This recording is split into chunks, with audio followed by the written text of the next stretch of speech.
Esse é o quadro Você Sabia? No vídeo anterior, onde eu contei a história de La Fille, eu deixei a enquete no final entre o Quebra-Nozes e o Lago dos Cisnes, e o grande vencedor foi o Lago dos Cisnes. E hoje eu vou contar a história do Lago dos Cisnes, esse repertório que é um marco na história do balé.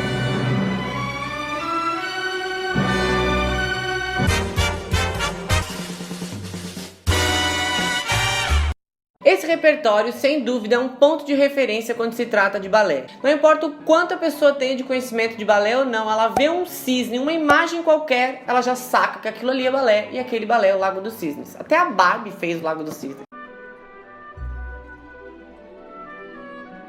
Mas nem sempre foi dessa maneira. Ele teve uma longa trajetória, passou pela mão de várias pessoas até se tornar este ponto de referência. Houveram várias coisas nesse meio do caminho. Se você está chegando agora nesse canal e ainda não é inscrito, inscreva-se e ative o sininho que está aqui embaixo. Ele vai fazer com que você não perca nenhum vídeo. Em 1875, Tchaikovsky foi convidado pela diretoria do Balé Bolshoi a compor uma música para um balé chamado Lago dos Cisnes. Ele escreveu, na época, para um amigo dele, dizendo que ele aceitou porque ele precisava de dinheiro e porque ele nunca tinha feito nada parecido. Ele só tinha feito algumas peças, alguns números para concertos e óperas. Porque, como eu já falei nos vídeos anteriores, essa coisa de compor para balé não era uma coisa muito bem vista na época. Porque os caras que eram bons, eles compunham para ópera. Os caras que não eram tão bons, que estavam começando, compunham para balés e tinham um preço bem inferior aos grandes caras, que era o caso do Tchaikovsky na época. Ele levou um tempo trabalhando nisso e uns 2 anos depois, em 1877, foi quando o balé estreou pela primeira vez.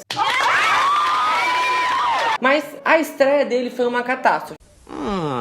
Primeiro que o coreógrafo na época, que era Julius, ele identificou a música como indançável. Então ele fez vários cortes na obra de Tchaikovsky e enfiou para pôr nos buracos músicas que eles já conheciam de outros balés. Mesmo assim, quando o balé estreou em 1877, a plateia não curtiu e achou tipo pequeno, não gostou das roupas, não gostou do cenário, não gostou do enredo, e a temporada acabou sendo cortada no meio. Aí quando o Tchaikovsky faleceu em 1893, o Teatro Mariinsky, sob uma nova direção, decidiu prestar uma homenagem àquele compositor que agora ele já tinha se tornado um bom compositor. E na época, quem era o regente, o coreógrafo regente do Mariinsky era Petipa. Inclusive, se tu quiseres que eu fale sobre Petipa e toda a sua influência positiva, escreve aqui nos comentários #Petipa. Petipa pegou a partitura completa de Tchaikovsky e ficou completamente apaixonado pela música.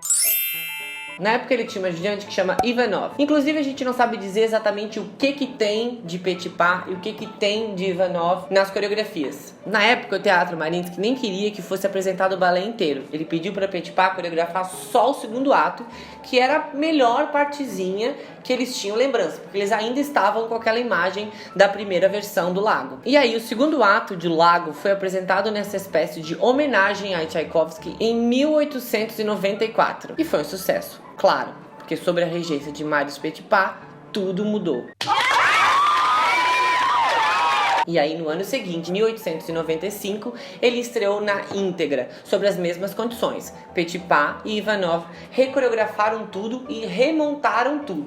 Por que ele ficou tão famoso na segunda vez e na primeira vez foi um fracasso? O que mudou nisso tudo? Historicamente as coisas já tinham mudado e a presença de Marius Petipa fez toda a diferença para o balé. Porque o que era um balé que no começo era muita pantomima e pouca movimentação, a genialidade de Petipa trouxe para o balé uma série de inovações, de modificações, de movimentos dos cisnes e movimentações coreográficas. Então as pantomimas ficaram muito melhores e ficaram encurtadas, porque foi recheado de uma série de danças que foi composta por Ivanov e Petipa. Mas esse não era só o motivo que fez ele ter fama da segunda vez. O Lago dos Cisnes é um pacote completo com relação aos repertórios, porque ele contém todos os ingredientes para o sucesso. Ele tem uma música excelente, um cenário super rico e variado, sendo que no primeiro ato é num jardim de um castelo, cheio de danças populares vigorosas e pantomimas vibrantes. O segundo ato se passa dentro de uma clareira, onde tem muita movimentação, muito balé. O terceiro vai para o interior do castelo, onde recebe uma série de danças a caráteres de outras regiões, porque as princesas que vêm ser pretendente do príncipe acabam inundando aquela festa, cheio de atrações novas. E o quarto ato é aquela história, aquele drama romântico maravilhoso com um final feliz. Isso, na segunda vez que ele foi apresentado, fez toda a diferença. E um outro ponto positivo é que Tchaikovsky já era Tchaikovsky. Quando ele fez a primeira vez, ele era um desconhecido. As pessoas olharam para a música dele, que foi retaliada antes de chegar a íntegra para as pessoas. Ela foi cortada já logo na direção. Ele nem teve chance de explorar toda a sua genialidade e as pessoas não o conheciam de fato. Logo na segunda vez que é apresentado, tudo já é diferente. Ele já tem a sua credibilidade, as pessoas já foram olhando com outros olhos e a presença de Petipa, com todas as suas inovações coreográficas, tornou o balé realmente um sucesso. E não tem como falar de Lago dos Cisnes sem falar do sonho de toda bailarina de ser a bailarina principal do Lago dos Cisnes, a que interpreta o papel da mocinha e da vilã. No começo, o papel principal era interpretado por duas bailarinas. Com o passar do tempo, isso mudou e passou a ser uma única bailarina a interpretar os dois papéis, dando maior visibilidade e dificuldade para o personagem. O estudo feito para trabalhar Odette e Odilys no balé é o mesmo estudo feito para trabalhar o Dr. Jerry e o Mr. Hyde da história Médico e o Monstro, onde o médico descobre uma maneira de extrair o mal da pessoa e ele acaba ingerindo esse líquido, gerando o Dr. Hyde, que é a personificação do mal, que é todo o seu lado negativo. Isso acontece da mesma maneira no balé. Na primeira vez que aparece, Odette é uma princesa super doce que foi encantada por um bruxo. Mas quando ela aparece no terceiro ato, no noivado do príncipe, e ela está caracterizada como Odilys, a filha do bruxo, ela tem que ser a personificação do mal. Ela tem que exalar essa coisa negativa. E essa dificuldade de interpretação foi o que deu a esse personagem tanta visibilidade. Sem falar dos 32 fouettés que ela tem que fazer no pas de deux, né? E sobre os fouettés, quem criou esses fouettés incríveis e maravilhosos foi a exibida, porque na época foi justamente para mostrar o seu talento, foi a italiana Pierina Leniani. E aí isso virou regra, toda bailarina que faz o Lago dos Cisnes, que interpreta Odette e Odilys, na hora do pas de deux, tem que fazer os 32 fouettés, porque a plateia sempre fica esperando os 32 fouettés. E agora, a última curiosidade top sobre o Lago dos Cisnes é por que no final muda tanto. Todos os balés, a gente sabe que ele vem alterando com o tempo. Só que quando fala de Lago dos Cisnes, cada escola monta um final diferente e toda hora que tu vai assistir, tu tem uma surpresa com esse final. Porque isso virou uma meio que tradição. Porque na própria Rússia, eles mudaram o final quando a União Soviética, em 1954, mudou o final da história e mudou completamente a roupagem da história, tornando o repertório que era residente da companhia de uma nova versão. Ah, mas por que eles fizeram isso? Simples. A União Soviética não estava nem um pouco afim de dar crédito para a Alemanha naquela época. Como o Lago dos Cisnes é um conto alemão e tinha toda essa visibilidade, eles tinham que fazer alguma coisa para não dar tanto ibope para os alemães. Então eles deram uma nova roupagem para o balé. Originalmente ele se passa na Idade Média, eles fizeram uma nova roupagem se passando em 1830, deram ao príncipe Siegfried a roupagem de um conde alemão, o bruxo um outro conde falido, alteraram a questão dos atos para que não tenha essa coisa da caçada e nem a questão do encantamento dos cisnes, faz o príncipe estar numa caçada com os amigos, ir para a sua festa, essa festa ser uma festa de fantasia, ter uma linda jovem vestida de cisnes e ter esse bruxo, que agora é um conde, tentando dar o golpe nele. E aí ele acaba descobrindo esse golpe e a menina lá que tá vestida de cisne, na qual ele se apaixonou, sai fugida da festa, ele vai atrás, só que daí quando ele chega a encontrar essa menina fantasiada de cisnes, esse conde falido a matou. Aí ele fica super chateado e se mata. E aí isso fez com que gerasse essa tradição de que todo o final do lago é um pouco bagunçado. Ora é feliz, ora é triste, ora é bruxo, ora isso, ora aquilo. E desencadeou toda essa caixinha de surpresa que é o lago com relação ao final. Inclusive agora eu fiquei curioso para saber como que tu faria o final do Lago dos Cisnes. Ou conta pra mim qual foi a melhor versão de final que tu já viu. E agora vamos à história. A história que eu vou contar é do libreto mais antigo que eu encontrei. Como eu falei antes, antes, é normal que o final se altere. E algumas escolas ainda criaram um prólogo. Naquele momento em que a orquestra tá tocando, criar uma ceninha ali do bruxo encantando a princesa. E uma outra coisa que também é importante lembrar é que a história que eu vou contar é a história original do balé. O balé ele sofreu as suas alterações lá da primeira estreia para a segunda estreia, mas desde então o formato e a história se manteve. Que não tem nada a ver com o filme do Cisne Negro, porque muita gente faz uma associação muito próxima.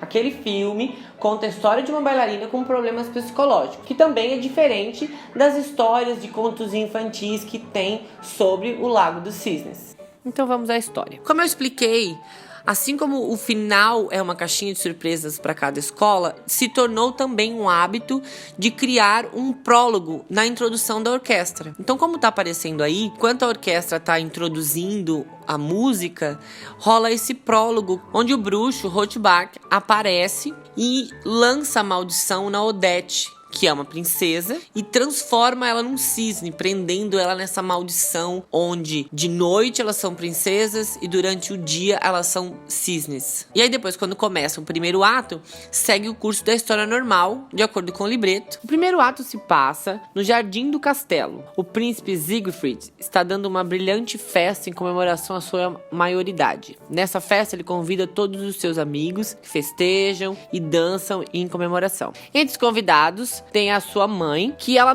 meio que não aprova muito aquelas companhias, aquelas pessoas, e lembra ele que no próximo baile ele vai precisar escolher uma noiva, porque já que ele completou a maioridade, ele vai precisar se casar. E aí no meio dessa festa passa uma revoada de cisnes, e aí ele decide convocar os seus amigos para uma caçada. Aí ele se retira da festa e vai atrás dos cisnes. O segundo ato se passa às margens de um lago. Logo no começo, o príncipe já aparece procurando o cisne. Quando ele encontra o cisne, vai matar o cisne, ele descobre que aquele cisne é uma princesa. Ela roga para ele para que ele não a mate, porque na verdade ela é uma princesa chamada Odette e ela foi encantada pelo bruxo, presa nesse corpo de cisne. Assim que ele põe um olho nela e descobre tudo, ele fica completamente apaixonado por Odette. É nesse momento que rola o padedê do segundo ato, aquela cena maravilhosa, que ela voa e aquela cena super apaixonante dos dois. É nesse ato também que acontece o famoso padecatre, onde as bailarinas dançam de mãos dadas. No libreto original, essa dança chama Pequenos Cisnes. Há também um outro padecatre, que são os Grandes Cisnes. Uma coisa que vale lembrar é que, quando ele estreou pela primeira vez, essa evolução toda coreográfica que acontece no segundo ato não acontecia. Essa mudança toda espacial, essas coreografias, esses braços, todo esse vigor do lago, que as pessoas já sabem que vai ser assim no segundo ato, isso já é obra de Petipa. E aí, no meio desse romance todo, o bruxo entra, meio que dá uma bagunçada nisso tudo, mas mesmo assim, Siegfried tá tão apaixonado por Odette, ele fala pra ela que no próximo baile ele gostaria muito que ela fosse, porque ele está perdidamente apaixonado por ela e ele gostaria muito de casar-se com ela. O terceiro ato é dentro do castelo, no salão de festas, onde está rolando o baile em comemoração à maioridade de Siegfried. É nesse momento do baile onde acontecem várias danças a caráter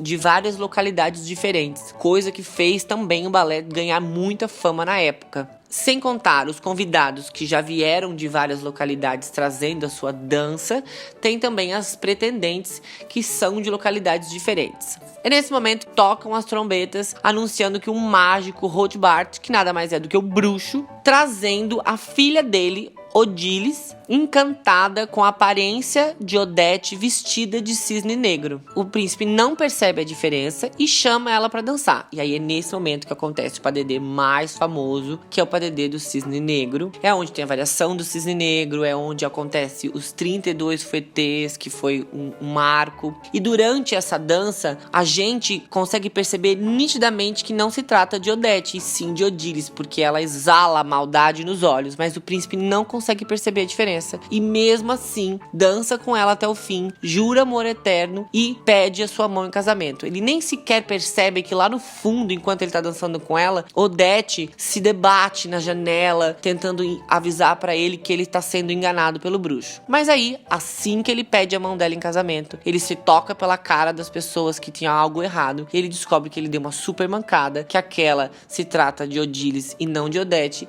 e sai correndo da festa pra tentar reparar o erro. E o quarto ato, retornamos pro lago, onde aparece esse príncipe atrás compulsivamente de Odete pra tentar reparar o erro, e quando ele encontra ela, ela tá tipo arrasada, deprimida, porque aquela jura de amor seria a salvação para ela quebrar o encanto, e agora ele fez isso a outro cisne e o encanto não vai mais ser quebrado. Mas aí ele se redime, ele pede desculpa, ele explica pra ela que ele não tinha percebido o que estava acontecendo, e ela acaba aceitando as desculpas deles. E aí é nesse momento em que o bruxo entra, encanta uma tempestade e faz com que o lago inunde. E aí é a partir daqui que acontece aquilo que eu falei lá atrás, de que cada escola adquire um final diferente. No meu libreto, na hora que o lago tá enchendo, todos os cisnes entram em desespero e Siegfried carrega Odete para uma colina e anuncia que ele vai morrer com ela. Esse sacrifício quebra essa maldição, esse sortilégio, e as coisas voltam pro seu lugar natural. O bruxo desaparece e ela se torna de novo uma princesa, e conforme o sol vai nascendo, elas permanecem como princesas, não tomando a forma de cisne. Nesse vídeo que eu tô mostrando pra vocês agora, o final é uma batalha entre o príncipe e o bruxo. Depois que ele encantou uma tempestade e o lago começa a encher, ele leva Odete até uma colina e volta e trava uma batalha com o bruxo. E aí no meio dessa briga ele consegue vencer, afogando o bruxo no lago, e aí a tempestade cessa, o lago volta ao seu ritmo normal, e aí quando ele se dá conta, Odete toma a forma de uma princesa e eles ficam juntos, felizes para sempre. Então é isso, essa foi a história do Lago dos Cisnes. Eu espero que todo mundo tenha curtido saber das curiosidades sobre esses grandes caras que construíram esse balé. Pro próximo vídeo eu vou deixar de enquete Copélia ou Don Quixote. Não esquece de se inscrever no canal, de ativar o sininho para receber notificações, de curtir esse vídeo que ajuda a manter toda essa estrutura e participar da enquete. E até mais! É claro que isso não vai no ar, porque senão o canal fecha, né? A cara do Lucas que salivou por essa informação tá no ar. Mas que isso poderia ser uma boa informação, né? Mas acho que poderia ser muito polêmica.